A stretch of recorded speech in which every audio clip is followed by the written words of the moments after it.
Et si vous pouviez voyager à la vitesse de la lumière? Avez-vous déjà imaginé ce qui arriverait à votre corps, à votre perception du temps et de l'espace? Tandis que vous observez le ciel étoilé de Paris, peut-être depuis la tour Eiffel ou les champs de lavande de Provence, cette lumière lointaine qui atteint vos yeux raconte déjà une histoire fascinante sur les limites fondamentales de notre univers. Une histoire qu'Albert Einstein, durant son séjour à Berne, non loin de la frontière française, a dévoilée au début du XXe siècle et qui a changé à jamais notre compréhension de la réalité. La vitesse de la lumière dans le vide, environ 300 000 km par seconde, ou, pour être plus précis, 299 792 458 mètres par seconde, n'est pas seulement un chiffre impressionnant. C'est une constante universelle, représentée par la lettre C, du latin celeritas, qui signifie vitesse, et plus importante encore, c'est une limite absolue pour tout ce qui possède une masse dans l'univers. Elle est si rapide qu'elle pourrait faire près de 7,5 tours complets autour de la Terre en une seule seconde, ou voyager de la Terre à la Lune en un peu plus d'une seconde. Pour mettre cela en perspective, et de manière plus familière au contexte français, c'est comme aller de Paris à Marseille plus de 500 fois en une seule seconde. Avant de plonger dans les conséquences surprenantes qu'Einstein a découvertes concernant la vitesse de la lumière, je veux vous poser une question à laquelle vous pourrez répondre dans les commentaires.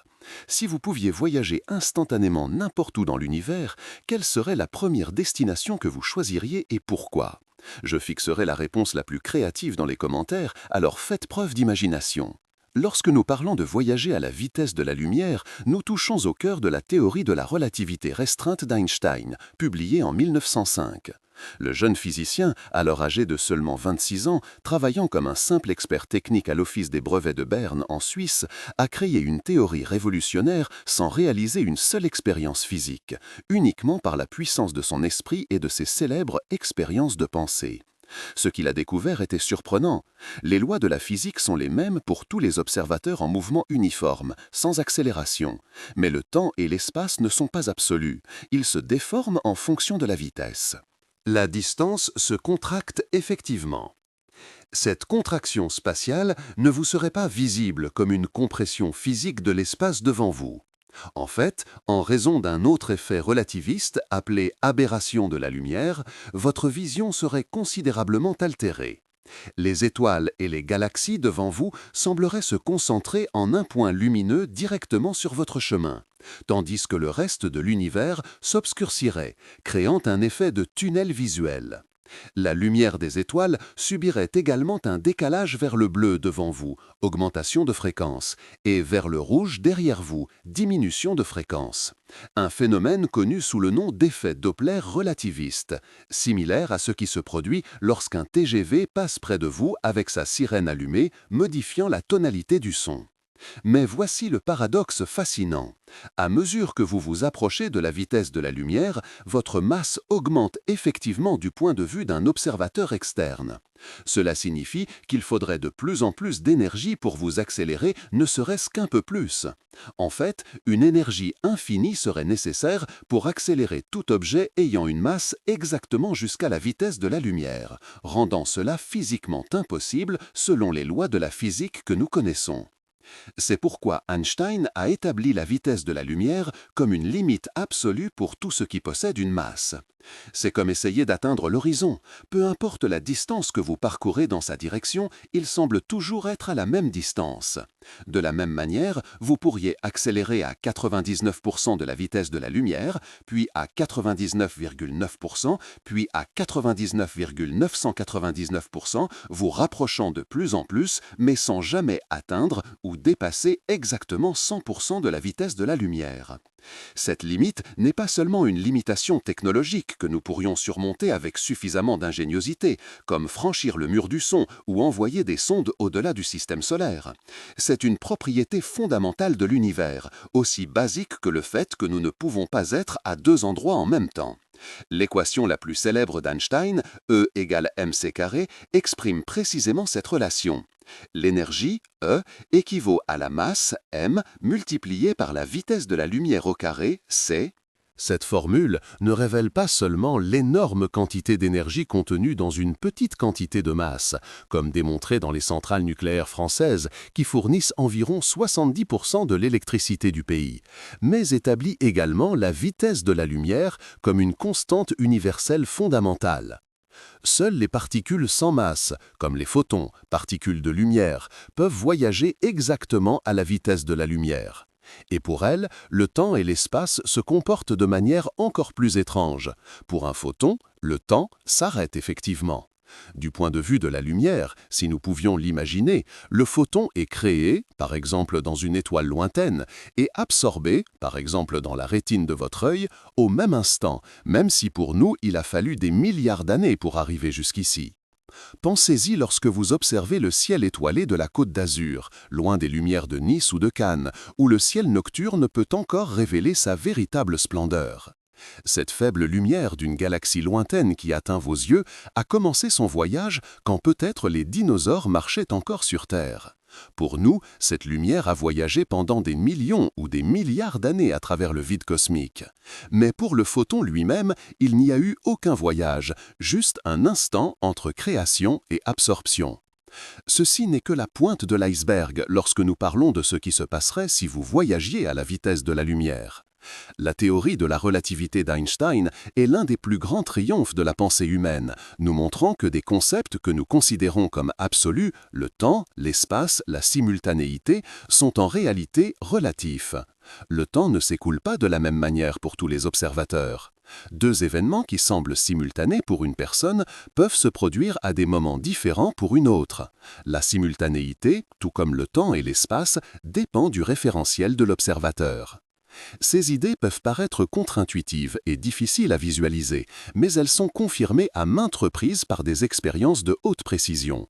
Les accélérateurs de particules, comme le Grand Collisionneur de Hadron, à la frontière franco-suisse près de Genève, accélèrent les particules à 99,99% de la vitesse de la lumière, et les effets relativistes sont observés et mesurés régulièrement. La physique des particules modernes, qui révèle les blocs fondamentaux de la matière, serait impossible sans prendre en compte la relativité d'Einstein.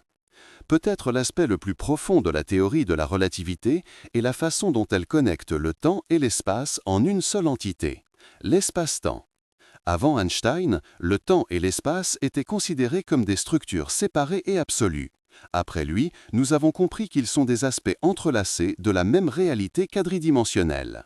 Cette réalité n'est pas seulement un concept abstrait, mais a des conséquences concrètes sur la façon dont nous comprenons des phénomènes comme la gravité, qui, en relativité générale, est décrite comme la courbure de l'espace-temps causée par la masse et l'énergie. Dans le prochain segment, nous explorerons plus en profondeur le contexte historique des découvertes d'Einstein et comment ces idées sur la vitesse de la lumière ont évolué à partir de travaux antérieurs, y compris les contributions de physiciens français comme Henri Poincaré, qui a développé des aspects de la théorie de la relativité presque simultanément à Einstein. Pour comprendre véritablement l'impact des découvertes d'Einstein sur la vitesse de la lumière, nous devons voyager jusqu'à la fin du XIXe siècle et au début du XXe siècle, une époque extraordinaire de transformation scientifique. La physique classique, construite sur les fondations établies par Isaac Newton près de 2 siècles auparavant, commençait à montrer ses limites. Les physiciens de l'époque étaient confrontés à une énigme déconcertante. Selon la mécanique newtonienne, les vitesses devaient s'additionner de manière simple et intuitive. Si vous marchez à 5 km/h dans un train qui se déplace à 100 km/h, alors pour un observateur immobile sur le quai, vous vous déplaceriez à 105 km/h. Cette somme des vitesses fonctionnait parfaitement pour les objets du quotidien et était vérifiée par d'innombrables expériences. Cependant, lorsque les scientifiques ont tenté d'appliquer le même principe à la lumière, ils ont trouvé des résultats inexplicables. À la fin du XIXe siècle, une expérience cruciale fut réalisée par les physiciens américains Albert Michelson et Edward Morley, une expérience qui aurait des conséquences profondes pour la science. Ils ont tenté de mesurer comment la vitesse de la Terre dans son orbite autour du Soleil affectait la vitesse de la lumière. L'attente était que la vitesse de la lumière mesurée devait être différente selon que la lumière voyageait dans la même direction que le mouvement de la Terre ou dans la direction opposée. Le résultat surprenant, la vitesse de la lumière était exactement la même, quelle que soit la direction de mesure. C'était comme si la vitesse de la Terre, environ 30 km par seconde autour du Soleil, ne s'additionnait tout simplement pas à la vitesse de la lumière, contredisant toutes les attentes basées sur la physique newtonienne. Cette expérience a laissé la communauté scientifique perplexe et a conduit à diverses tentatives d'explication. Parmi les scientifiques qui ont tenté de résoudre ce mystère figurait le physicien français Henri Poincaré, une figure éminente dont la contribution est souvent célébrée dans les universités françaises, de la Sorbonne à Paris à l'Institut d'études avancées de la Côte d'Azur. Poincaré a développé d'importants principes mathématiques liés à la relativité et, en 1904, a proposé le principe de relativité, l'idée que les lois de la physique devaient être les mêmes pour tous les observateurs en mouvement constant. Il a failli développer la théorie complète de la relativité restreinte, ouvrant la voie à Einstein. Un autre scientifique fondamental dans cette histoire fut le néerlandais Hendrik Lorentz, qui a développé des équations mathématiques, aujourd'hui connues sous le nom de transformation de Lorentz, décrivant comment les mesures d'espace et de temps devaient se transformer entre différents référentiels. Ces équations sont maintenant reconnues comme une partie centrale de la relativité restreinte et Lorentz était très proche de percer entièrement le mystère. Cependant, ce fut Einstein qui fit le saut conceptuel décisif en 1905, sa célèbre année miraculeuse, lorsqu'il publia 4 articles révolutionnaires alors qu'il travaillait à l'Office des brevets de Berne. Dans son article sur la relativité restreinte, intitulé « Sur l'électrodynamique des corps en mouvement », Einstein proposa quelque chose de radical. Au lieu d'essayer d'expliquer pourquoi la vitesse de la lumière semblait constante, il supposa simplement que la vitesse de la lumière est constante pour tous les observateurs, indépendamment de leur mouvement relatif. Cette prémisse, apparemment simple, avait des implications profondes. Si la vitesse de la lumière est constante pour tous les observateurs, alors quelque chose d'autre devait céder. Et ce quelque chose était notre conception traditionnelle du temps et de l'espace. Einstein a montré mathématiquement que le temps ne s'écoule pas uniformément pour tous les observateurs et que les mesures de distance dépendent également du mouvement relatif. La beauté de l'approche d'Einstein résidait dans sa simplicité et son élégance. Tandis que d'autres scientifiques, dont Poincaré et Lorentz, étaient parvenus à des équations similaires grâce à des calculs complexes, Einstein a dérivé ses conclusions à partir de 2 principes simples. 1. Les lois de la physique sont les mêmes pour tous les observateurs en mouvement uniforme, le principe de relativité. 2. La vitesse de la lumière dans le vide est la même pour tous les observateurs, indépendamment du mouvement de la source ou de l'observateur, le principe de constance de la vitesse de la lumière. Ces 2 prémices simples ont conduit à la refonte complète de notre compréhension de l'espace et du temps. Et le plus impressionnant, Einstein est parvenu à ces conclusions révolutionnaires sans réaliser une seule expérience physique, utilisant uniquement le pouvoir de son imagination à travers ses célèbres expériences de pensée. L'une de ces expériences de pensée, particulièrement pertinente pour comprendre les implications du voyage à la vitesse de la lumière, consistait à s'imaginer voyager aux côtés d'un rayon de lumière. Einstein se demandait: que verrais-je si je voyageais à la vitesse de la lumière aux côtés d'une onde lumineuse? Selon la physique classique, vous verriez une onde électromagnétique stationnaire, comme une photographie figée. Cependant, cela contredisait les équations de Maxwell de l'électromagnétisme, qui ne permettaient pas l'existence d'ondes électromagnétiques stationnaires dans le vide. Cette contradiction a conduit Einstein à conclure que personne ne pouvait voyager à la vitesse de la lumière, ce serait physiquement impossible. Un objet massif pourrait s'approcher de plus en plus de la vitesse de la lumière, mais jamais l'atteindre.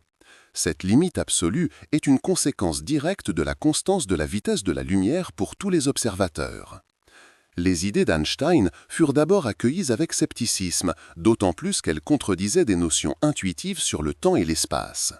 Mais la relativité restreinte commença rapidement à accumuler des preuves expérimentales. Une confirmation impressionnante survint en 1919, lors d'une éclipse solaire totale, lorsque l'astronome britannique Arthur Eddington mesura la déviation de la lumière des étoiles passant près du Soleil, confirmant la prédiction de la théorie de la relativité générale, publiée par Einstein en 1915, selon laquelle la lumière serait courbée par la gravité. Les gros titres des journaux annoncèrent « Les étoiles ne sont pas là où nous pensions qu'elles étaient » et « Révolution scientifique », rendant Einstein instantanément célèbre dans le monde entier. Pour replacer cette découverte dans une perspective française, imaginez observer une éclipse solaire depuis les magnifiques montagnes des Alpes françaises ou depuis l'Observatoire historique de Paris. La lumière des étoiles lointaines, passant à travers le puissant champ gravitationnel du Soleil, suivrait un chemin courbe et non une ligne droite comme le prévoyait la physique newtonienne.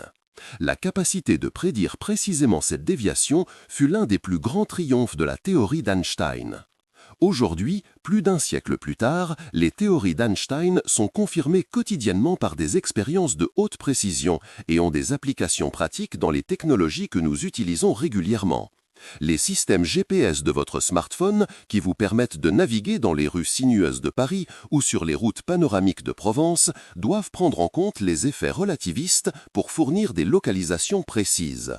Sans les corrections relativistes, les erreurs de positionnement s'accumuleraient d'environ 10 km par jour. Les accélérateurs de particules modernes comme le Grand Collisionneur de Hadron, LHC, exploité par l'Organisation européenne pour la recherche nucléaire CERN à la frontière franco-suisse, accélèrent régulièrement des particules à 99,999% de la vitesse de la lumière. À ces vitesses extrêmes, les effets relativistes sont prononcés et mesurables.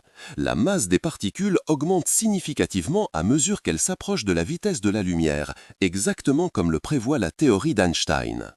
Un autre exemple impressionnant de la validation des théories d'Einstein est survenu en 2015 lorsque l'Observatoire d'interféromètres laser d'ondes gravitationnelles, LIGO, a détecté des ondes gravitationnelles pour la première fois, des ondulations dans le tissu de l'espace-temps causées par la collision de deux trous noirs.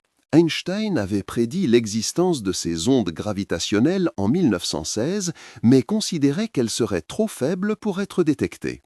Un siècle plus tard, avec une technologie avancée, sa prédiction fut confirmée, valant le prix Nobel de physique 2017 aux scientifiques impliqués. Pour la France, pays à la riche tradition scientifique depuis l'époque de scientifiques pionniers comme Blaise Pascal et Pierre et Marie Curie, les théories d'Einstein représentent un chapitre fondamental dans la quête du savoir qui transcende les frontières nationales.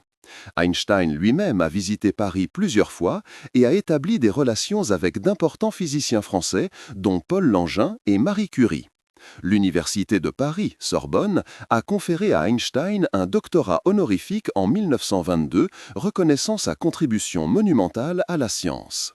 Aujourd'hui encore, des scientifiques français au Centre national de la recherche scientifique, CNRS, et dans des institutions comme le Commissariat à l'énergie atomique et aux énergies alternatives, CEA, continuent d'explorer les implications des théories d'Einstein, contribuant à notre compréhension de plus en plus profonde de l'univers. Ce qui rend les découvertes d'Einstein particulièrement remarquables, c'est la façon dont elles défient notre intuition quotidienne. Dans notre expérience de tous les jours, nous ne percevons pas la dilatation du temps ni la contraction de l'espace parce que nous nous déplaçons à des vitesses bien inférieures à celles de la lumière.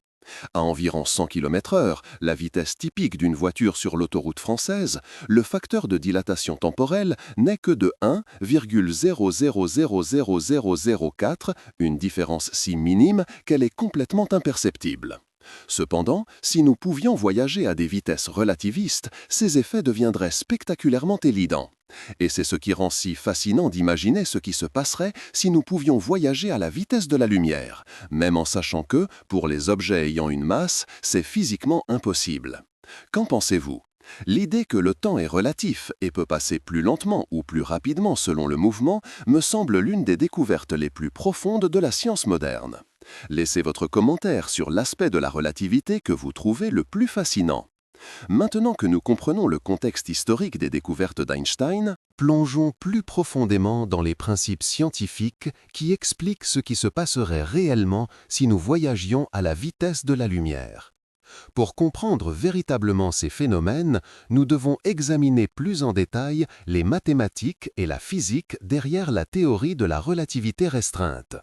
Au cœur de la théorie de la relativité restreinte se trouve l'idée que la vitesse de la lumière dans le vide, environ 300 000 km par seconde, est constante pour tous les observateurs, quel que soit leur mouvement relatif.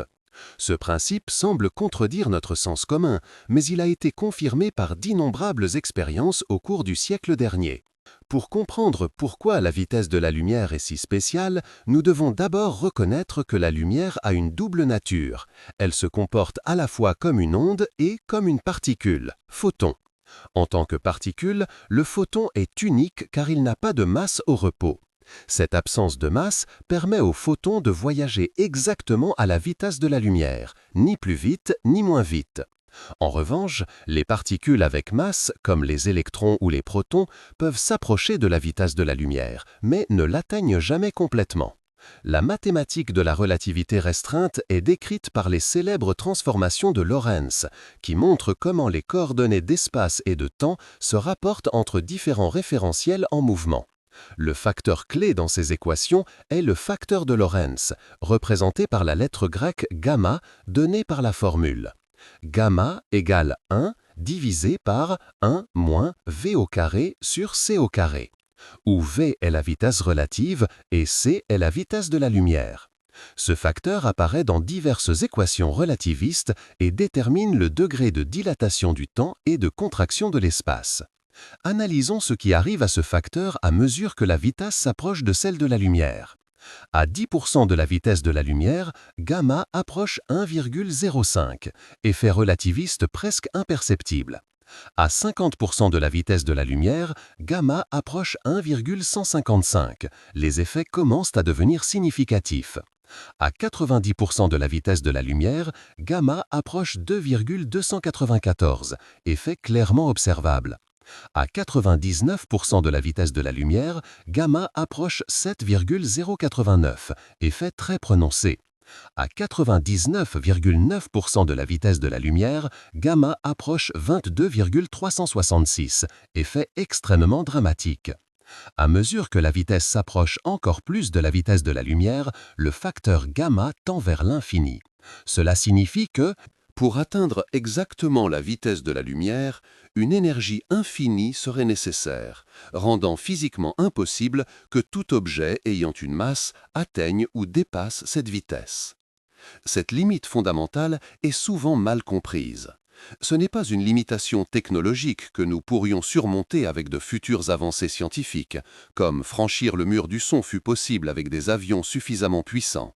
Au lieu de cela, c'est une limitation imposée par la structure même de l'espace-temps dans notre univers.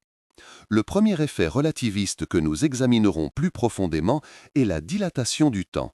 Lorsqu'un objet se déplace près de la vitesse de la lumière, le temps s'écoule plus lentement pour lui par rapport à un observateur stationnaire. La formule de la dilatation du temps est ΔT égale gamma fois ΔT, où ΔT est l'intervalle de temps mesuré par un observateur stationnaire, parfois appelé temps propre, et ΔT est l'intervalle de temps mesuré dans le référentiel en mouvement. Pour mettre cela en perspective, imaginez un astronaute français dans un vaisseau spatial théorique voyageant de la Terre à Proxima du Centaure, l'étoile la plus proche après le Soleil, à environ 4,24 années-lumière de distance, à 99% de la vitesse de la lumière. Du point de vue de quelqu'un sur Terre, le voyage prendrait environ 4,3 ans.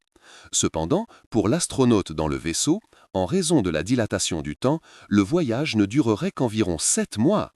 Cet astronaute pourrait partir du Centre spatial guyanais, territoire français en Amérique du Sud d'où l'Agence spatiale européenne lance nombre de ses fusées, et revenir au cours de sa propre vie, tandis que sur Terre, plus de 8,6 ans se seraient écoulés. Ce n'est pas seulement une curiosité théorique. La dilatation du temps a été confirmée expérimentalement en utilisant des horloges atomiques de haute précision dans des avions, et même dans le système de positionnement global GPS. Les satellites GPS orbitent autour de la Terre à environ 14 000 km/h, une vitesse minuscule comparée à la vitesse de la lumière, mais suffisante pour provoquer une différence mesurable d'environ 7 microsecondes par jour. Si ces différences n'étaient pas corrigées, les erreurs de navigation s'accumuleraient rapidement, rendant le système inutile après une seule journée. Le deuxième effet relativiste fondamental est la contraction des longueurs, également connue sous le nom de contraction de Lorentz. Lorsqu'un objet se déplace près de la vitesse de la lumière, sa longueur dans la direction du mouvement semble réduite pour un observateur stationnaire. La formule de la contraction des longueurs est L égale L sur gamma, où L est la longueur mesurée lorsque l'objet est au repos, la longueur propre, et LI est la longueur mesurée lorsque l'objet est en mouvement. Pour reprendre notre exemple précédent, si notre vaisseau spatial mesurait 100 mètres de long lorsqu'il était stationné à la base de lancement en Guyane française, un observateur sur Terre le verrait avec seulement environ 14 mètres de long lorsqu'il voyagerait à 99% de la vitesse de la lumière. Il est important de noter que ce n'est pas un effet optique ou une illusion, c'est une transformation réelle de l'espace telle qu'observée dans différents référentiels. Le troisième effet relativiste important est l'augmentation de la masse relativiste. Selon la théorie de la relativité restreinte, la masse effective d'un objet augmente avec la vitesse selon la formule m égale gamma fois m0, où m0 est la masse au repos et m est la masse relativiste. Cette augmentation de masse explique pourquoi les objets ayant une masse ne peuvent pas atteindre la vitesse de la lumière. À mesure que la vitesse augmente, la masse effective augmente également, nécessitant de plus en plus d'énergie pour des accélérations supplémentaires. Il est important de noter que les physiciens modernes préfèrent généralement ne pas parler d'augmentation de masse, mais plutôt d'augmentation de la quantité de mouvement et de l'énergie d'une particule à des vitesses élevées tout en maintenant la masse invariante. Cependant, le concept de masse relativiste reste utile pour visualiser pourquoi les objets massifs ne peuvent pas atteindre la vitesse de la lumière. Le synchrotron Soleil, l'un des accélérateurs de particules les plus avancés de France, situé sur le plateau de Saclay au sud de Paris, utilise ces principes relativistes pour accélérer les électrons à 99,99,9999% de la vitesse de la lumière. Ces électrons relativistes génèrent un rayonnement synchrotron qui est utilisé pour étudier la structure atomique des matériaux, des protéines et d'autres systèmes complexes. Sans la compréhension de la relativité restreinte, ces avancées scientifiques modernes seraient impossibles. Un autre concept fondamental de la relativité restreinte est la relativité de la simultanéité. Des événements qui semblent se produire simultanément pour un observateur peuvent se produire à des moments différents pour un autre observateur en mouvement relatif. Cela signifie qu'il n'existe pas de maintenant universel. Le concept de maintenant dépend du référentiel de l'observateur. Pour illustrer cela, imaginez deux éclairs tombant simultanément aux deux extrémités d'un train à grande vitesse, comme le célèbre TGV français, tel qu'observé par quelqu'un immobile sur le quai. Pour un passager assis exactement au milieu du train en mouvement, les éclairs n'apparaîtront pas simultanés. Le passager verra d'abord l'éclair à l'avant du train, suivi par l'éclair à l'arrière. Cela se produit parce que la lumière des deux événements doit voyager jusqu'à l'observateur et le train se déplace vers un événement et s'éloigne de l'autre. Cette relativité de la simultanéité a des implications profondes pour notre compréhension de l'univers. Elle nous montre que le temps n'est pas absolu, mais entrelacé avec l'espace en une seule entité quadridimensionnelle appelée espace-temps. Les mesures astronomiques fournissent certaines des preuves les plus convaincantes de la théorie de la relativité restreinte. Les observatoires astronomiques français, comme l'Observatoire de Paris, le plus ancien observatoire encore en activité, fondé en 1667, et l'Observatoire de Haute-Provence, ont contribué à des observations qui confirment les prévisions d'Einstein. Un exemple fascinant est le phénomène connu sous le nom d'aberration relativiste de la lumière. Lorsque nous nous déplaçons à des vitesses proches de celles de la lumière, la direction apparente d'où provient la lumière est modifiée en raison de notre vitesse. À des vitesses quotidiennes, nous expérimentons un effet similaire lorsque nous courons sous la pluie. Même lorsque la pluie tombe verticalement, elle semble venir légèrement de l'avant en raison de notre mouvement. À des vitesses relativistes, cet effet devient extrême. Si vous voyagiez à 99% de la vitesse de la lumière, les étoiles et les galaxies devant vous sembleraient se concentrer en un point lumineux directement devant vous, tandis que les étoiles derrière vous sembleraient disparaître. Ce phénomène crée un effet visuel similaire à un tunnel de lumière devant vous, très différent du ciel étoilé que nous voyons de la Terre. De plus, la lumière des étoiles subirait un décalage significatif vers le bleu devant vous. augmentation de fréquence, et vers le rouge derrière vous, diminution de fréquence, en raison de l'effet Doppler relativiste. Cet effet est analogue au changement de tonalité que vous entendez lorsqu'une ambulance avec sirène passe près de vous dans les rues de Paris. Le son semble plus aigu lorsqu'elle s'approche et plus grave lorsqu'elle s'éloigne. Avec la lumière, cet effet modifie la couleur perçue. Les scientifiques de l'Observatoire de Nice, situé sur la Côte d'Azur française, observent régulièrement l'effet Doppler relativiste sur les objets astronomiques.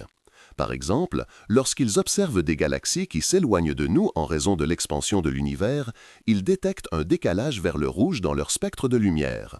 Ce redshift cosmologique fournit des informations cruciales sur la vitesse des galaxies et l'âge de l'univers. L'expansion de l'univers, découverte par l'astronome américain Edwin Hubble en 1929, est cohérente avec les théories d'Einstein.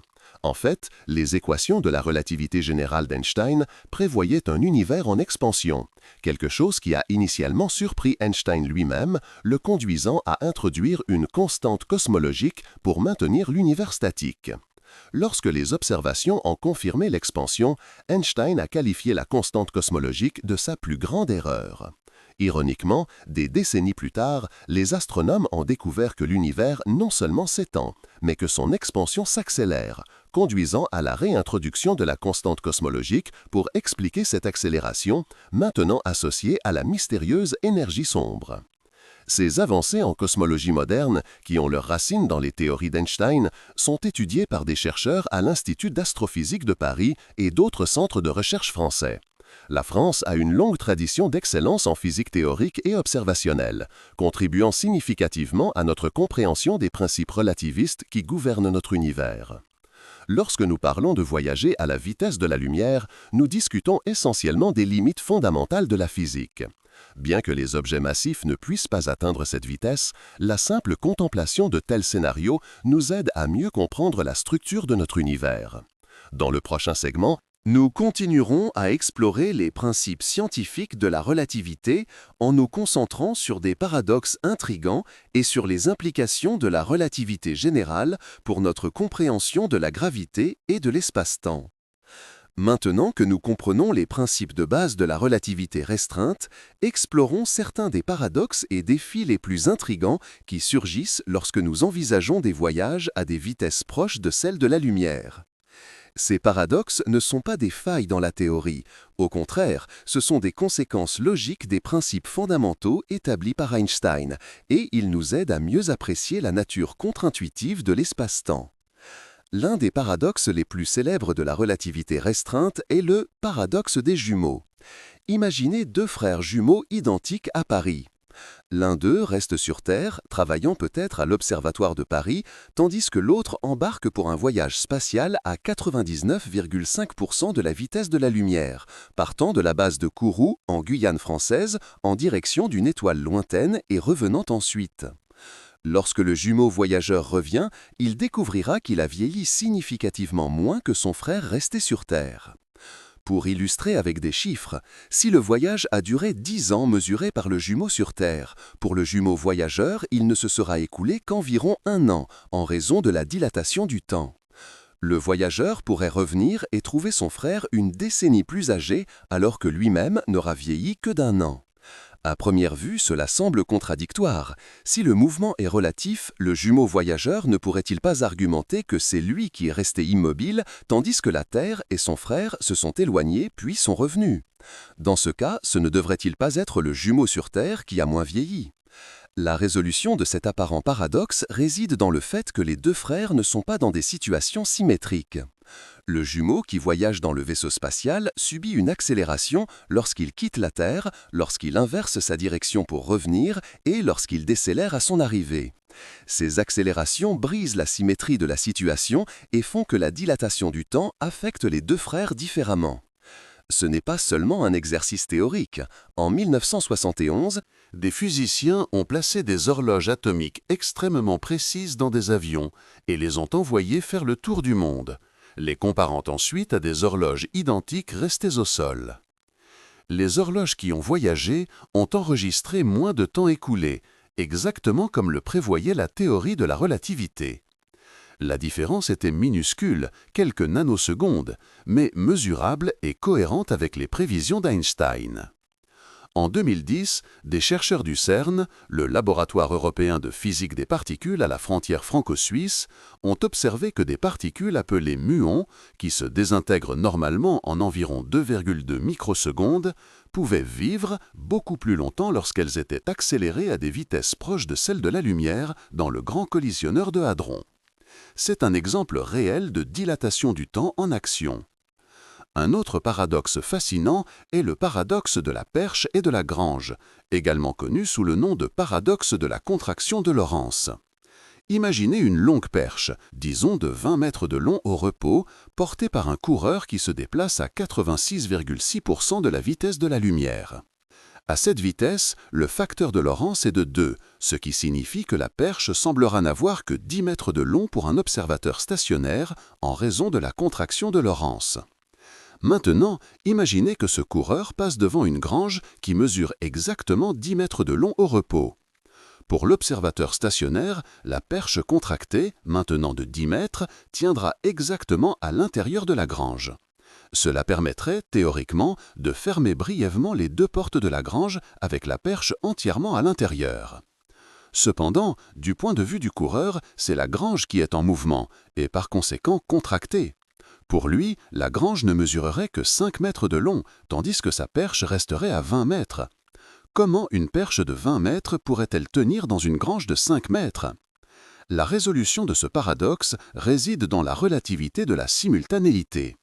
La fermeture simultanée des deux portes de la grange, telle que vue par l'observateur stationnaire, ne serait pas simultanée pour le coureur. Dans son référentiel, une porte se fermerait puis s'ouvrirait avant que l'autre porte ne se ferme, permettant à la perche de traverser la grange sans jamais y être complètement contenue. Ces paradoxes soulignent la nature profondément contre-intuitive de la relativité restreinte et les transformations fondamentales dans notre compréhension de l'espace et du temps qu'elle exige. Nos notions communes de simultanéité, de durée et de distance, qui fonctionnent parfaitement dans nos expériences quotidiennes à basse vitesse, échouent lorsque nous nous approchons de la vitesse de la lumière. Il est également important de comprendre que la relativité restreinte introduit le concept du cône de lumière, une représentation de l'ensemble de tous les chemins possibles que la lumière pourrait suivre à partir d'un événement spécifique dans l'espace-temps. Ce concept est crucial pour comprendre la causalité dans l'univers d'Einstein. Le cône de lumière divise l'univers en 3 régions distinctes par rapport à un événement. Le passé absolu, événement qui aurait pu influencer l'événement présent, le futur absolu, événements qui pourraient être influencés par l'événement présent, et l'ailleurs, événements qui ne peuvent avoir aucune relation causale avec l'événement présent, car ils sont séparés par une distance telle que même la lumière ne pourrait voyager entre eux dans le temps disponible. Cette structure causale de l'espace-temps impose des limitations fondamentales à notre capacité d'interagir avec l'univers. Même les informations ne peuvent voyager plus vite que la lumière, ce qui signifie que des parties de l'univers sont fondamentalement déconnectées causalement les unes des autres. Si quelque chose se produit aujourd'hui dans une galaxie à 10 millions d'années-lumière, nous ne pourrons le savoir avant au moins 10 millions d'années, le temps qu'il faut à la lumière pour voyager de là jusqu'ici. Lorsque l'on considère l'expansion de l'univers, la situation devient encore plus intéressante. Les observations astronomiques, y compris celles réalisées par l'observatoire du mont Artsamandi dans les Pyrénées françaises, montrent que l'univers s'étend de manière accélérée. En conséquence, il existe des galaxies si lointaines que, bien qu'elles soient dans notre univers observable aujourd'hui, la lumière qu'elles émettent actuellement ne nous atteindra jamais en raison de l'expansion continue de l'espace. Il existe un horizon cosmique, au-delà duquel nous ne pouvons pas influencer les événements, même en principe. Cette limitation fondamentale soulève des questions profondes sur la nature de la réalité et de la causalité. Si des parties de l'univers nous sont fondamentalement déconnectées, quel sens cela a-t-il de dire qu'elles existent maintenant par rapport à nous? La relativité nous force à repenser des concepts de base comme maintenant et en même temps que nous tenons pour universels dans notre expérience quotidienne. Au-delà de ces paradoxes, la théorie de la relativité restreinte d'Einstein soulève des questions profondes sur la nature de l'espace-temps lui-même. L'un des concepts les plus révolutionnaires introduits par Einstein et développé ensuite par le mathématicien Hermann Minkowski, qui fut professeur à l'université de Strasbourg lorsque l'Alsace était territoire allemand avant de retourner à la France après la Première Guerre mondiale, est l'idée que l'espace et le temps ne sont pas des entités séparées, mais des aspects différents d'une seule structure quadridimensionnelle, l'espace-temps. Dans l'espace-temps de Minkowski, les événements ne se produisent pas dans l'espace et dans le temps, mais dans l'espace-temps. Chaque événement est un point dans ce continuum quadridimensionnel avec 3 coordonnées spatiales et une coordonnée temporelle. Cette formulation mathématique élégante a permis à Einstein de développer ensuite la théorie de la relativité générale, qui décrit comment la masse et l'énergie courbent l'espace-temps, créant ce que nous percevons comme la gravité. La courbure de l'espace-temps prévue par la relativité générale a été confirmée de manière spectaculaire en 1919, lors d'une éclipse solaire totale, lorsque des astronomes ont mesuré la déviation de la lumière des étoiles passant près du Soleil. La lumière a suivi la courbure de l'espace-temps, entraînant un déplacement apparent de la position des étoiles, exactement comme Einstein l'avait prédit. Ce fut l'un des premiers grands triomphes de la théorie d'Einstein et il le rendit mondialement célèbre. L'impact de la relativité restreinte va au-delà de la physique théorique. Les technologies modernes, comme le GPS, dépendent de manière critique des corrections relativistes. Les satellites GPS orbitent autour de la Terre à environ 14 000 km/h et se trouvent à environ 20 000 km au-dessus de la surface. À cette vitesse et à cette altitude, les horloges des satellites avancent d'environ 38 microsecondes par jour en raison de la relativité générale, qui prévoit que le temps s'écoule plus vite dans des champs gravitationnels plus faibles, et retardent d'environ 7 microsecondes par jour en raison de la relativité restreinte, due au mouvement. L'effet net est que les horloges des satellites avancent d'environ 31 microsecondes par jour. Cela peut sembler insignifiant, mais le GPS détermine les positions en mesurant précisément le temps que les signaux mettent à voyager des satellites jusqu'à votre récepteur. La lumière parcourt environ 30 cm en 1 nanoseconde. Si les effets relativistes n'étaient pas pris en compte, les erreurs de votre position s'accumuleraient à un rythme d'environ 10 km par jour. Votre smartphone ne pourrait même pas vous dire dans quel arrondissement de Paris vous vous trouvez. Une autre application pratique des théories d'Einstein se trouve dans la médecine moderne. La tomographie par émission de positons, TEP, une technique d'imagerie médicale largement utilisée dans les hôpitaux français comme l'Institut Curie à Paris, dépend directement de l'équation E égale mc carré d'Einstein. Lorsqu'un positon, l'antiparticule de l'électron, rencontre un électron, les deux s'annihilent, convertissant leur masse en énergie sous forme de rayons gamma, une démonstration directe de l'équivalence masse-énergie prédite par Einstein. En envisageant des voyages proches de la vitesse de la lumière, nous devons également considérer les défis pratiques. Même si nous pouvions construire un vaisseau spatial capable d'accélérer continuellement, les effets de la relativité restreinte imposent des limites fondamentales. Par exemple, si un vaisseau spatial accélérait continuellement à 1 g, l'accélération de la gravité à la surface de la Terre, offrant une gravité artificielle confortable aux astronautes, il pourrait théoriquement atteindre 99,99% de la vitesse de la lumière en environ 1 an. À cette vitesse, le vaisseau pourrait traverser la Voie lactée en environ 12 ans du point de vue de l'équipage, mais plus de 100 000 ans se seraient écoulés sur Terre. Ce scénario, bien que théoriquement possible, fait face à des défis pratiques monumentaux, notamment comment protéger le vaisseau du rayonnement interstellaire, qui deviendrait extrêmement énergétique en raison de l'effet Doppler relativiste, et comment générer et stocker la quantité astronomique d'énergie nécessaire à une telle accélération. N'oubliez pas de vous abonner à la chaîne pour recevoir plus de vidéos comme celle-ci, explorant les implications fascinantes des théories d'Einstein et d'autres mystères de l'univers. Jusqu'à présent, nous avons exploré les principes théoriques de la relativité restreinte et certains de ses paradoxes fascinants.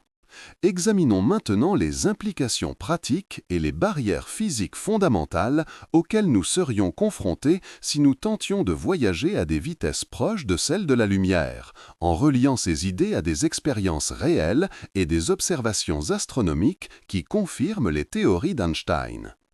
L'une des barrières physiques les plus significatives pour les voyages proches de la vitesse de la lumière est la quantité colossale d'énergie nécessaire. Selon la relativité restreinte, à mesure qu'un objet accélère, son énergie cinétique augmente selon la formule. E égale gamma mc au carré moins mc au carré, où gamma est le facteur de Lorentz que nous avons discuté précédemment, m est la masse au repos de l'objet et c est la vitesse de la lumière. Pour les vitesses quotidiennes, cette équation se rapproche de la formule classique E égale 1/2 mv carré, mais à des vitesses relativistes, l'énergie nécessaire augmente de manière astronomique.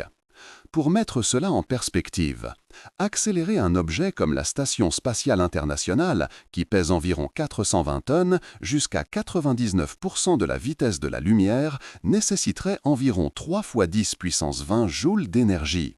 Cela équivaut à toute l'énergie que l'humanité produit en environ 30 000 ans au rythme actuel. La centrale nucléaire de Flamanville, l'une des plus grandes de France, devrait fonctionner en continu pendant plus de 2 millions d'années pour générer cette quantité d'énergie. Et ce n'est que le coût énergétique de l'accélération.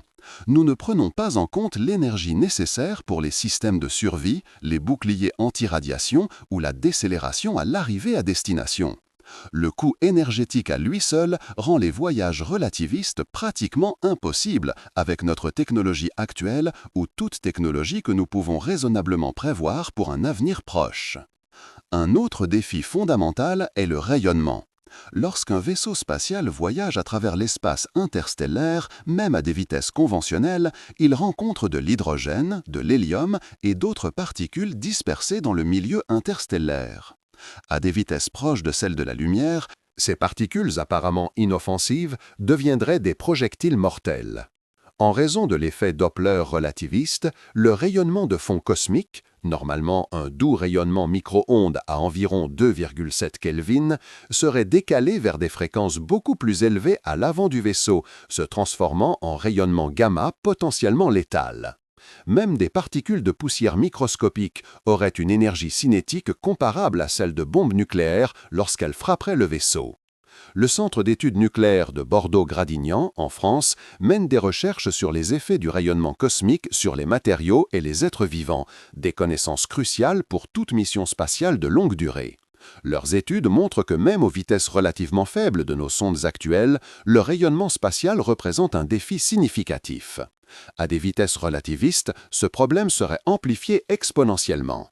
Des scientifiques de l'ONERA, Office national d'études et de recherche aérospatiaux en France, travaillent au développement de matériaux avancés qui pourraient, théoriquement, servir de bouclier contre les radiations pour les futurs vaisseaux spatiaux. Cependant, la création d'un bouclier capable de protéger contre le bombardement de particules à des vitesses relativistes reste un défi technique qui pourrait être fondamentalement insoluble avec des matériaux physiques. Un concept théorique pour contourner ce problème serait le bouclier Bussard, proposé par le physicien Robert W. Bussard en 1960. Ce système utiliserait de puissants champs électromagnétiques pour dévier les particules chargées loin du vaisseau et, potentiellement, même les collecter pour les utiliser comme carburant. Un tel système reste fermement du domaine de la science-fiction, mais il est basé sur des principes physiques valides. Outre les défis techniques, il existe également des limitations fondamentales imposées par la relativité elle-même. L'une de ces limitations est le problème de la communication. Si un vaisseau spatial voyageait à 99,9% de la vitesse de la lumière vers Proxima du Centaure, l'étoile la plus proche après le Soleil, les communications avec la Terre subiraient des retards significatifs et des distorsions Doppler extrêmes. Les signaux radio de la Terre mettraient plus de 4 ans pour atteindre le vaisseau près de Proxima du Centaure et toute réponse prendrait 4 ans de plus pour revenir. De plus, en raison du décalage Doppler relativiste, la fréquence des signaux serait radicalement modifiée, nécessitant des équipements spécialisés pour l'encodage et le décodage. La communication en temps réel serait fondamentalement impossible en raison de ces limitations imposées par la vitesse de la lumière. L'Observatoire de Nançay, l'un des plus grands radiotélescopes de France, situé à environ 200 km au sud de Paris, étudie régulièrement les signaux radio d'objets lointains. Ces chercheurs ont une vaste expérience du décalage Doppler et d'autres distorsions de signal qui affecteraient les communications dans des scénarios de voyage interstellaire. Une autre considération pratique est le temps subjectif par rapport au temps sur Terre lors de voyages relativistes. En raison de la dilatation du temps, un aller-retour vers une destination lointaine pourrait ne durer que quelques années pour l'équipage du vaisseau, mais des décennies ou des siècles sur Terre. Cela signifie que les astronautes reviendraient sur une Terre potentiellement méconnaissable, où tous leurs contemporains seraient morts depuis longtemps. Ce concept est mis en scène dans le célèbre paradoxe de Langevin, proposé par le physicien français Paul Langevin en 1911. Langevin, qui fut l'élève de Pierre Curie et un ami personnel d'Einstein, utilisa ce scénario pour illustrer les conséquences de la dilatation du temps. Il imagina une personne voyageant de la Terre à une vitesse proche de celle de la lumière et revenant seulement quelques années plus âgé, tandis que des siècles se seraient écoulés sur Terre. Pour contextualiser cela dans la culture française, imaginez un astronaute partant de Paris en 2025 pour un voyage relativiste. Du point de vue de l'astronaute, le voyage dure seulement 10 ans. Lorsqu'il revient en 2035, temps du vaisseau, il trouve Paris en 2225, une ville qui pourrait être aussi différente du Paris qu'il a connu que le Paris moderne est différent du Paris de Louis XIV. La Tour Eiffel pourrait être un ancien monument historique ou pourrait même ne plus exister. La langue française pourrait avoir évolué au point d'être presque méconnaissable. Les implications culturelles et psychologiques seraient aussi difficiles que les obstacles techniques. Malgré ces barrières apparemment insurmontables, les scientifiques continuent d'explorer des concepts théoriques qui pourraient potentiellement permettre des voyages interstellaires rapides sans violer les lois de la relativité restreinte. L'un de ces concepts est le moteur de distorsion, Warp Drive, popularisé par la science-fiction, mais qui a une certaine base dans la physique théorique. En 1994, le physicien mexicain Miguel Alcubierre a proposé un mécanisme théorique qui permettrait des voyages effectivement plus rapides que la lumière sans violer la relativité restreinte. Le moteur Alcubierre fonctionnerait non pas en déplaçant le vaisseau à travers l'espace-temps, mais en déformant l'espace-temps lui-même, le contractant devant le vaisseau et l'étendant derrière, créant une bulle qui transporterait le vaisseau comme une vague. À l'intérieur de cette bulle, le vaisseau resterait techniquement stationnaire par rapport à son environnement immédiat, évitant ainsi les effets relativistes comme la dilatation du temps et l'augmentation de masse. Comme le vaisseau lui-même ne se déplacerait jamais localement plus vite que la lumière, il n'y aurait pas de violation de la relativité restreinte. Au lieu de cela, ce serait l'espace-temps autour du vaisseau qui se déplacerait. Bien que théoriquement possible selon les équations de la relativité générale, le moteur Alcubierre présente des obstacles pratiques monumentaux. Il nécessiterait une forme d'énergie exotique avec une densité d'énergie négative, quelque chose qui n'a jamais été observé dans la nature et pourrait ne pas exister.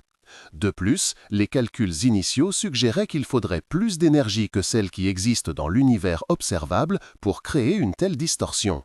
Cependant, des raffinements théoriques récents effectués par des physiciens comme Harold White de la NASA ont suggéré qu'avec une géométrie de bulle modifiée, l'énergie nécessaire pourrait être réduite à des niveaux plus raisonnables, bien qu'encore bien au-delà de nos capacités technologiques actuelles.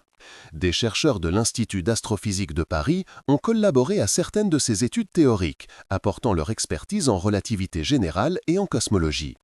Un autre concept théorique sont les trous de verre, des tunnels hypothétiques à travers l'espace-temps qui pourraient relier deux points éloignés, permettant potentiellement des voyages presque instantanés entre eux. Les trous de verre sont des solutions mathématiques valides aux équations d'Einstein, initialement dérivées par Einstein et Nathan Rosen en 1935. C'est pourquoi on les appelle aussi ponts Einstein-Rosen. Cependant, les trous de verre naturels, s'ils existent, seraient probablement instables et s'effondreraient instantanément. Pour les maintenir ouverts, il faudrait la même énergie exotique à densité négative requise par le moteur Alcubierre. De plus, il n'y a aucune preuve observationnelle que des trous de verre naturels existent dans notre univers. L'École normale supérieure de Paris, l'une des institutions de recherche les plus prestigieuses de France, possède des départements de physique théorique où des chercheurs explorent ces possibilités mathématiques. Leurs travaux, bien que principalement théoriques, établissent les limites de ce qui est physiquement possible selon notre compréhension actuelle de l'univers. Alors que nous attendons des avancées théoriques ou des découvertes révolutionnaires qui pourraient rendre possibles les voyages interstellaires rapides, les astronomes continuent d'explorer l'univers lointain grâce à des télescopes de plus en plus puissants. L'Observatoire de Paris-Meudon, l'un des plus anciens centres de recherche astronomique au monde, participe à des collaborations internationales qui utilisent des instruments avancés comme le Very Large Telescope au Chili et le télescope spatial James Webb. Ces observatoires captent la lumière qui a commencé son voyage il y a des milliards d'années, voyageant à la vitesse de la lumière à travers le vide de l'espace. Ironiquement, bien que nous ne puissions pas voyager à la vitesse de la lumière, nous pouvons observer le passé lointain de l'univers grâce aux photons qui ont voyagé à cette vitesse depuis le début des temps cosmiques.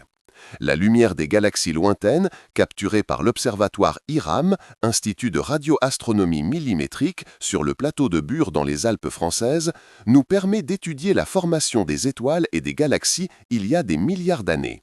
Lorsque nous regardons ces galaxies lointaines, nous regardons littéralement le passé, grâce au temps fini que la lumière met à voyager à travers le cosmos. C'est l'une des beautés de l'astronomie. Même sans voyager physiquement à des vitesses relativistes, nous pouvons observer les confins de l'univers et reconstruire son histoire. Peut-être, pour l'instant, est-ce notre meilleure forme de voyage cosmique à travers les yeux de nos télescopes et la puissance de notre imagination scientifique. Alors que nous continuons de rêver au voyage interstellaire, des chercheurs dans des institutions comme le Centre national d'études spatiales, CNES à Toulouse, travaillent sur des technologies plus modestes, mais réalistes pour l'exploration spatiale. La propulsion ionique, les voiles solaires et d'autres systèmes avancés pourraient, un jour, permettre des voyages plus rapides à travers le système solaire, bien qu'encore très loin des vitesses relativistes. Dans le prochain segment, nous explorerons plus en profondeur les conséquences cosmologiques de la vitesse de la lumière comme limite universelle, y compris comment cela façonne notre compréhension de la structure et de l'évolution de l'univers à grande échelle. Maintenant, explorons les fascinantes conséquences cosmologiques et les surprenants effets visuels que nous expérimenterions si nous pouvions voyager à des vitesses proches de celles de la lumière. Ces effets relativistes transformeraient complètement notre perception de l'univers autour de nous. L'un des effets visuels les plus impressionnants du voyage relativiste est l'aberration relativiste de la lumière. À des vitesses quotidiennes, nous expérimentons un effet similaire lorsque nous sommes sous la pluie. Même si la pluie tombe verticalement, en marchant, elle semble venir légèrement de notre avant. À des vitesses relativistes, cet effet devient extrême. Si vous voyagiez à 99,9% de la vitesse de la lumière, le ciel devant vous ne ressemblerait pas au cosmos que nous connaissons. Au lieu des étoiles distribuées dans le firmament, vous verriez une concentration intense de lumière au centre de votre champ de vision, comme si vous regardiez à travers un tunnel brillant. Les étoiles et les galaxies qui seraient normalement dispersées dans le ciel sembleraient comprimées dans une région circulaire devant vous, entourée d'un ciel relativement sombre. Ce phénomène, connu sous le nom d'effet projecteur relativiste, se produit parce que la lumière des étoiles qui vous parviendrait normalement de différentes directions est redirigée en raison de votre mouvement extrêmement rapide. Mathématiquement, si un rayon de lumière arrive à un angle θ pour un observateur stationnaire, pour un observateur en mouvement relativiste, ce même rayon semblera arriver à un angle θ donné par la formule cos θ' égale cos θ plus V sur C divisé par 1 plus VC cos θ, où V est la vitesse de l'observateur et C est la vitesse de la lumière. Pour les objets directement devant vous, θ égale 0 degré, ou directement derrière vous, θ égale 180 degrés, cet effet est minime. Mais pour les objets à des angles intermédiaires, l'aberration peut être spectaculaire, compressant une vaste région du ciel en un petit cône devant vous. Des chercheurs du laboratoire d'astrophysique de Marseille utilisent des simulations informatiques pour modéliser à quoi ressemblerait l'univers à différentes vitesses relativistes. Ces simulations sont non seulement scientifiquement rigoureuses, mais aussi visuellement époustouflantes, révélant un cosmos transformé qu'aucun œil humain n'a jamais directement observé. Outre l'aberration, un autre effet visuel surprenant serait le décalage Doppler relativiste. Dans la vie quotidienne, nous expérimentons l'effet Doppler lorsqu'une ambulance passe près de nous avec sa sirène allumée. Le son semble plus aigu lorsqu'elle s'approche et plus grave lorsqu'elle s'éloigne. Avec la lumière à des vitesses relativistes, un phénomène analogue se produit. La lumière des étoiles et des galaxies devant vous subirait un fort décalage vers le bleu. Sa fréquence augmenterait, se déplaçant vers l'extrémité bleue ou même ultraviolette du spectre. Pendant ce temps, la lumière des objets derrière vous subirait un décalage vers le rouge. Sa fréquence diminuerait, se déplaçant vers l'extrémité rouge ou infrarouge du spectre. Pour un voyageur à 99,9% de la vitesse de la lumière, le rayonnement cosmique de fond diffus, CMB, la signature thermique du Big Bang, qui imprègne tout l'univers à une température d'environ 2,7 Kelvin, subirait un décalage vers le bleu extrême devant vous. Ce rayonnement normalement inoffensif serait transformé en rayons X et rayons gamma potentiellement létaux. Pendant ce temps, derrière vous, ce même rayonnement serait décalé vers des fréquences radio si basses qu'il deviendrait pratiquement indétectable.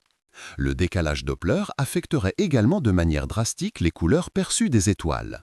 Des étoiles qui apparaîtraient normalement rouges comme Bételgeuse dans la constellation d'Orion pourraient apparaître bleues lorsqu'elles sont observées du point de vue d'un voyageur relativiste.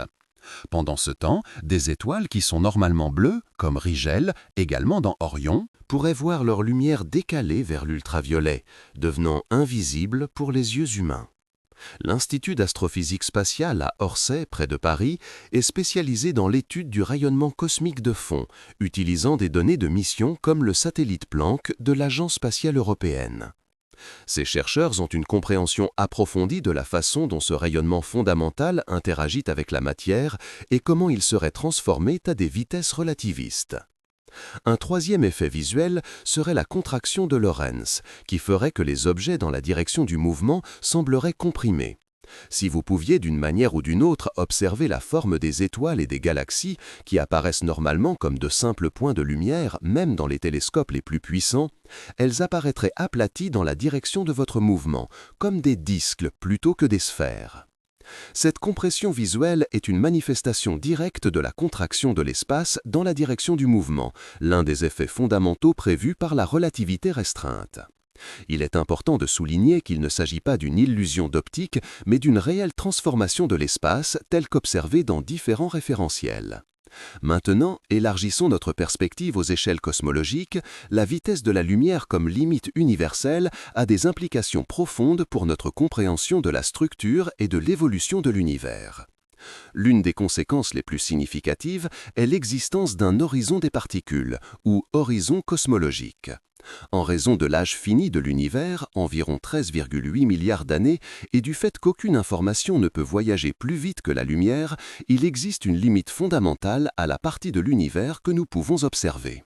Cet horizon se situe à environ 46,5 milliards d'années-lumière, bien plus grand que 13,8 milliards d'années-lumière en raison de l'expansion continue de l'espace pendant le temps que la lumière a mis pour nous atteindre.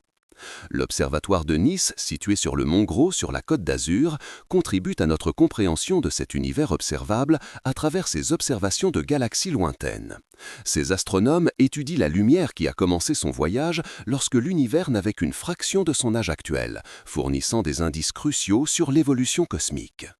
Einstein croyait initialement que l'univers était statique, une vision courante parmi les scientifiques de son époque. En fait, lorsqu'il a appliqué ses équations de la relativité générale à l'univers dans son ensemble et a découvert qu'elle prévoyait un univers en expansion ou en contraction, il a introduit une constante cosmologique pour contrebalancer la gravité et maintenir l'univers stable.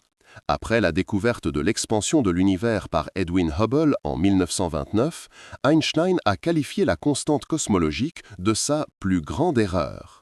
Ironiquement, des décennies plus tard, les astronomes ont découvert que l'univers non seulement s'étend, mais que son expansion s'accélère, une découverte qui a conduit à la réintroduction de la constante cosmologique, maintenant interprétée comme une manifestation de la mystérieuse énergie sombre. Ce travail a valu le prix Nobel de physique en 2011, avec des contributions significatives d'astronomes de l'Institut d'astrophysique de Paris. Cette accélération cosmique a des implications profondes lorsque nous considérons la vitesse de la lumière comme limite universelle. Dans un univers en expansion accélérée, il existe des régions que nous ne pourrons jamais observer et des lieux que nous ne pourrons jamais visiter, même en principe.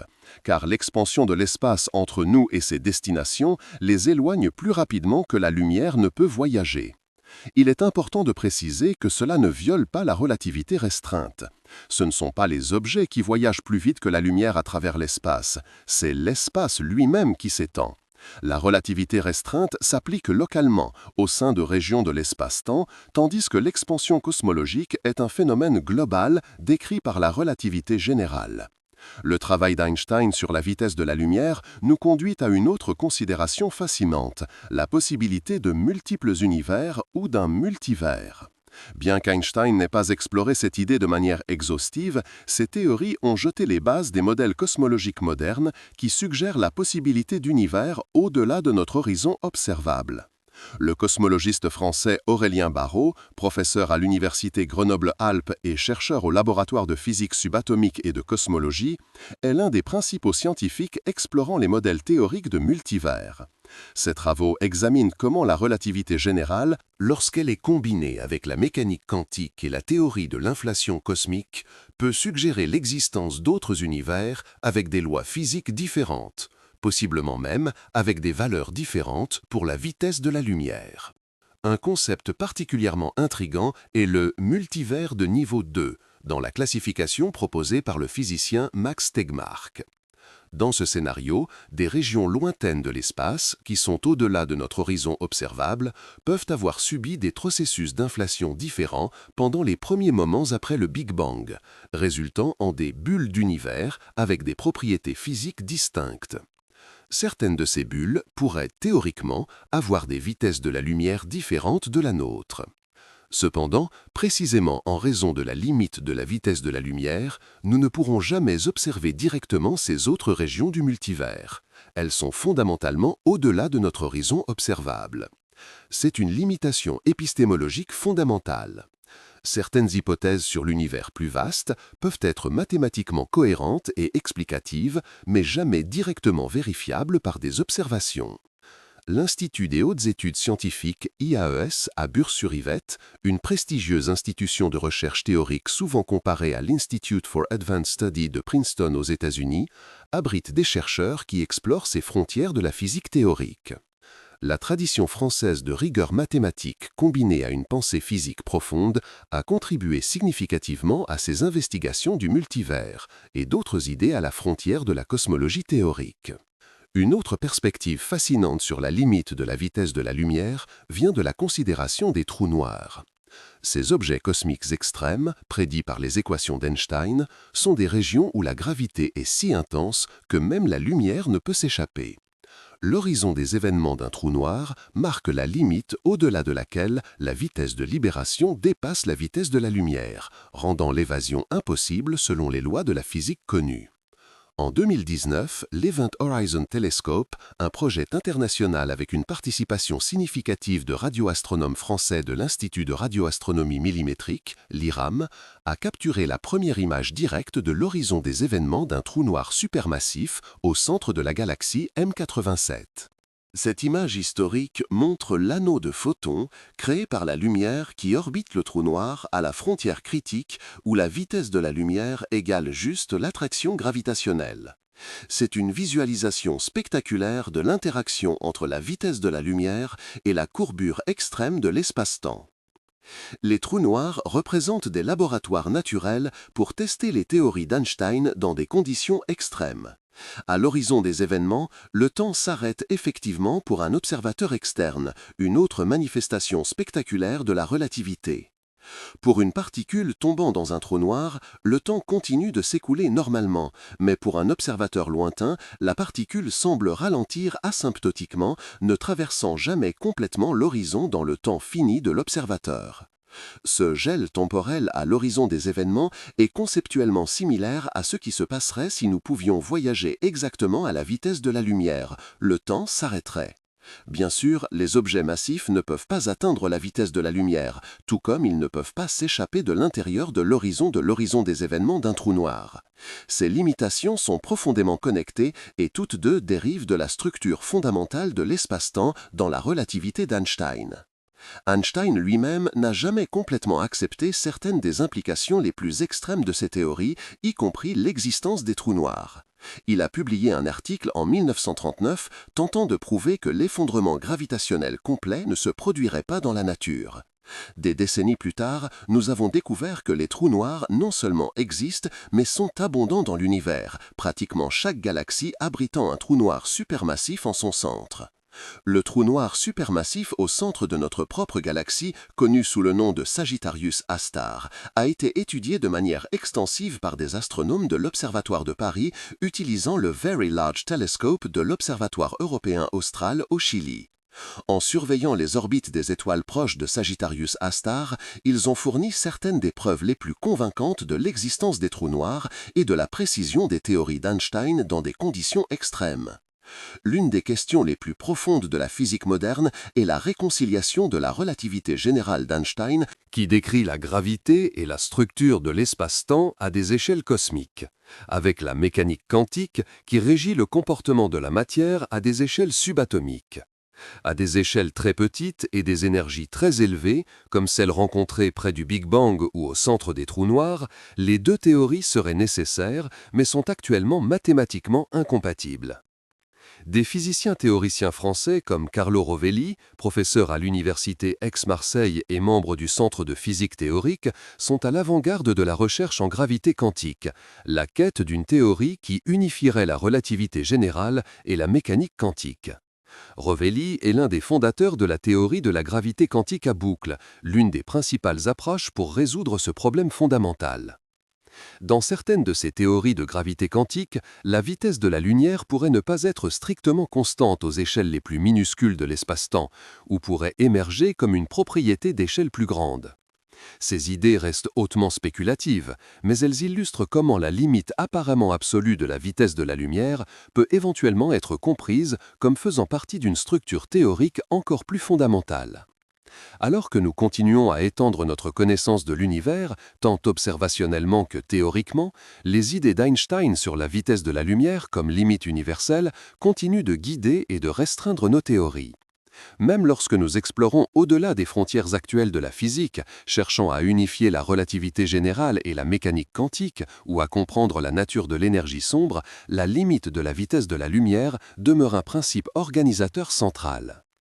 D'où regardez-vous cette vidéo? Commentez ci-dessous pour nous faire savoir quelle partie du monde nous atteignons avec notre contenu sur les théories fascinantes d'Einstein et les mystères de l'univers. Tout au long de ce voyage fascinant, nous avons exploré les profondes implications de ce qui se passerait si nous pouvions voyager à la vitesse de la lumière, guidés par les théories révolutionnaires d'Albert Einstein. Nous arrivons maintenant au moment de rassembler ces concepts et de réfléchir à leur signification plus large pour notre compréhension de l'univers et de notre place en son sein. La question « Que se passerait-il réellement si vous voyagiez à la vitesse de la lumière ?» nous a conduit à explorer certaines des idées les plus transformatrices de l'histoire de la science. Nous avons découvert que la réponse directe est que les objets massifs ne peuvent pas atteindre la vitesse de la lumière, non pas en raison de limitations technologiques qui pourraient être surmontées à l'avenir, mais en raison de la structure fondamentale de l'espace-temps révélée par Einstein. Cette limitation n'est pas une restriction arbitraire, mais une caractéristique intrinsèque de notre univers, aussi fondamentale que l'existence du temps et de l'espace eux-mêmes. La vitesse de la lumière représente une frontière cosmique, une limite absolue qui sépare le possible de l'impossible. Cependant, bien que nous ne puissions pas voyager exactement à la vitesse de la lumière, la simple contemplation de cette possibilité nous a permis de comprendre des phénomènes extraordinaires qui se produisent réellement lorsque des objets voyagent à des vitesses proches de cette limite. La dilatation du temps, la contraction de l'espace, l'augmentation de la masse relativiste, le décalage Doppler et l'aberration de la lumière, tous ces effets sont réels et ont été confirmés expérimentalement. Ces effets relativistes ne sont pas seulement des curiosités théoriques, ils affectent notre vie quotidienne de manière que nous percevons rarement. Chaque fois que vous utilisez le GPS sur votre smartphone pour naviguer dans les rues de Paris, vous bénéficiez de corrections basées sur la relativité d'Einstein. Chaque fois que les médecins utilisent la tomographie par émission de positons à l'Institut Gustave-Roussy à Villejuif pour diagnostiquer un cancer, ils exploitent l'équivalence entre masse et énergie exprimée dans la célèbre équation E = mc². Les théories d'Einstein nous ont permis de comprendre des phénomènes cosmiques extraordinaires, des trous noirs à l'expansion accélérée de l'univers, le grand collisionneur de Hadron à la frontière franco-suisse, les radiotélescopes de Nancy, les observatoires astronomiques de Nice et de Haute-Provence, tous explorent un univers dont la structure fondamentale a été révélée par les théories d'Einstein sur la vitesse de la lumière. Mais peut-être l'aspect le plus profond des théories d'Einstein est la façon dont elles ont transformé notre compréhension philosophique de la réalité. L'unification de l'espace et du temps en une seule entité, l'espace-temps quadridimensionnel, a défié nos notions intuitives sur la nature de l'existence. La relativité de la simultanéité nous a montré qu'il n'existe pas de « maintenant universel ». Des événements qui semblent simultanés pour un observateur peuvent se produire à des moments différents pour un autre. Comme l'a observé le physicien français Bernard d'Espagna, les théories modernes de la physique, y compris la relativité d'Einstein, suggèrent que la réalité est voilée, plus riche, plus complexe et plus mystérieuse que nos représentations mentales ne peuvent le saisir complètement. Il y a quelque chose de profondément humiliant et simultanément inspirant dans cette perspective. Albert Camus, le grand écrivain et philosophe existentialiste franco-algérien, a écrit un jour « Au milieu de l'hiver, j'apprenais enfin qu'il y avait en moi un été invincible ». De manière similaire, les théories d'Einstein nous montrent que, malgré les limitations imposées par la vitesse de la lumière, il y a au sein de l'humanité une curiosité et une imagination invincibles qui nous permettent de transcender nos limitations physiques. Nous ne pouvons pas voyager à la vitesse de la lumière, mais nous pouvons comprendre ce qui se passerait si nous le pouvions, et c'est un triomphe extraordinaire de l'intellect humain. Einstein entretenait une relation spéciale avec la France et sa culture scientifique. Il a visité Paris plusieurs fois et a développé des amitiés avec d'importants physiciens français comme Paul Langevin et Marie Curie. Lors de sa première visite à Paris en 1922, Einstein a donné une série de conférences à la Sorbonne qui ont attiré des foules immenses, comprenant non seulement des scientifiques, mais aussi des artistes, des écrivains et des personnalités publiques. La France a reconnu son génie en lui décernant la Légion d'honneur, l'une des plus hautes distinctions du pays. L'impact culturel des théories d'Einstein a transcendé le monde de la science. Le surréalisme, un mouvement artistique profondément enraciné dans la culture française, a été influencé par les nouvelles conceptions de l'espace et du temps introduites par la relativité. L'artiste Salvador Dalí, qui a passé beaucoup de temps à Paris, a explicitement incorporé des concepts de la relativité d'Einstein dans des œuvres comme La persistance de la mémoire, avec ses célèbres montres molles symbolisant la fluidité du temps. Les théories d'Einstein sur la vitesse de la lumière ont non seulement transformé notre compréhension de l'univers physique, mais ont également élargi notre imagination culturelle et artistique.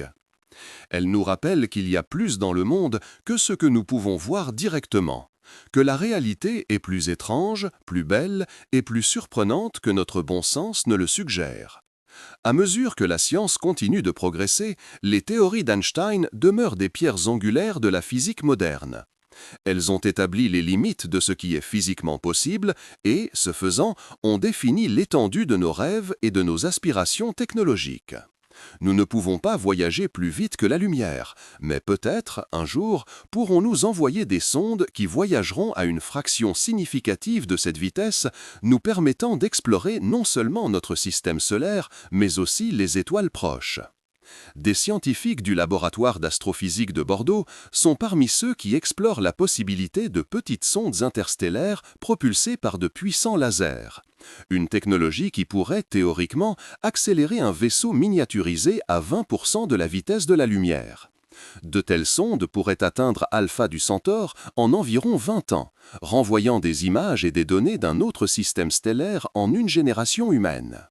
Pendant ce temps, des astronomes du CNRS, Centre national de la recherche scientifique, et d'institutions du monde entier continuent d'explorer l'univers lointain grâce à la lumière qui a voyagé pendant des milliards d'années pour atteindre nos télescopes. Chaque nouvelle observation du télescope spatial James Webb ou du radiotélescope ALMA au Chili, avec une participation française significative, élargit notre horizon observable et approfondit notre compréhension du cosmos. La physique théorique continue d'évoluer, cherchant une théorie unifiée qui puisse réconcilier la relativité générale d'Einstein avec la mécanique quantique. Peut-être, un jour, cette théorie du tout révélera de nouveaux aspects de la vitesse de la lumière que nous ne comprenons pas encore. Mais même si cela se produit, les théories d'Einstein continueront d'être des approximations extrêmement précises de la réalité à pratiquement toutes les échelles pertinentes pour l'expérience humaine. L'histoire de la science nous enseigne l'humilité. Des théories qui semblaient autrefois complètes et définitives ont été ensuite affinées ou remplacées par des modèles plus précis. Cependant, il y a quelque chose de profondément impressionnant dans la durabilité des théories d'Einstein. Plus d'un siècle après leur publication, elles continuent de passer tous les tests expérimentaux, souvent avec une précision stupéfiante. Peut-être, comme l'a suggéré le physicien français contemporain Étienne Klein, la véritable valeur des théories d'Einstein ne réside pas seulement dans leur précision prédictive, mais dans la façon dont elles élargissent notre conscience. La relativité nous force à reconnaître que notre perspective n'est qu'une parmi tant d'autres possibles, que le temps et l'espace que nous expérimentons sont relatifs à notre état de mouvement, et que la lumière, cette chose apparemment simple et quotidienne, recèle en elle des secrets profonds sur la structure fondamentale de la réalité. En contemplant ce qui se passerait si nous voyagions à la vitesse de la lumière, nous finissons par explorer des questions encore plus profondes. Qu'est-ce que le temps ? Qu'est-ce que l'espace? Comment pouvons-nous connaître un univers dont nous faisons partie inséparable? Ces questions transcendent la physique et entrent dans le domaine de la philosophie, nous connectant à une tradition d'enquête qui remonte à des penseurs comme René Descartes, dont la célèbre formule « Je pense donc je suis » résonne avec la tentative d'Einstein de comprendre la réalité par la puissance de la pensée rationnelle. Les théories d'Einstein nous rappellent que, bien qu'il existe des limites fondamentales à ce que nous pouvons faire, il n'y a pas de limite à ce que nous pouvons comprendre. Nous ne pouvons pas voyager plus vite que la lumière, mais nous pouvons comprendre pourquoi cette limite existe et ce qu'elle nous dit sur la nature de la réalité. Il y a quelque chose de profondément inspirant dans cette capacité humaine à transcender nos limitations physiques par la puissance de l'intellect. Comme l'a écrit l'astrophysicien français Hubert Reeve, l'homme est la manière qu'a trouvé l'univers pour penser à lui-même. Les théories d'Einstein sur la vitesse de la lumière sont un exemple sublime de cette capacité de l'univers, à travers la conscience humaine, à contempler sa propre nature et à percer ses secrets les plus profonds. Alors que nous clôturons ce voyage, je vous invite à regarder le ciel nocturne avec un nouveau sens d'émerveillement. La lumière des étoiles qui atteint vos yeux a voyagé pendant des années, des décennies ou des siècles à travers le vide de l'espace, toujours à la même vitesse, une constante universelle dans un univers en mutation. Cette lumière transporte non seulement des informations sur des astres lointains, mais aussi des aperçus profonds sur la structure même de l'espace, du temps et de la causalité. Si vous avez aimé cette vidéo et souhaitez en savoir plus sur les mystères de l'univers à travers les théories d'Einstein, n'oubliez pas de consulter notre vidéo « Pourquoi rien ne peut aller plus vite que la lumière » où nous explorons en détail les raisons fondamentales de cette limite universelle. Le lien est dans la description et apparaîtra sur une vignette à la fin de cette vidéo. Je suis sûr que vous adorerez cette explication complémentaire qui approfondit certains des concepts que nous avons abordés aujourd'hui. N'oubliez pas de laisser un pouce bleu si cette vidéo a élargi votre compréhension de l'univers et abonnez-vous à la chaîne pour plus de contenu fascinant sur la physique, l'astronomie et les grands mystères du cosmos. Merci de m'avoir accompagné dans cette incroyable aventure à travers les théories d'Einstein et les merveilles de l'univers. À la prochaine vidéo.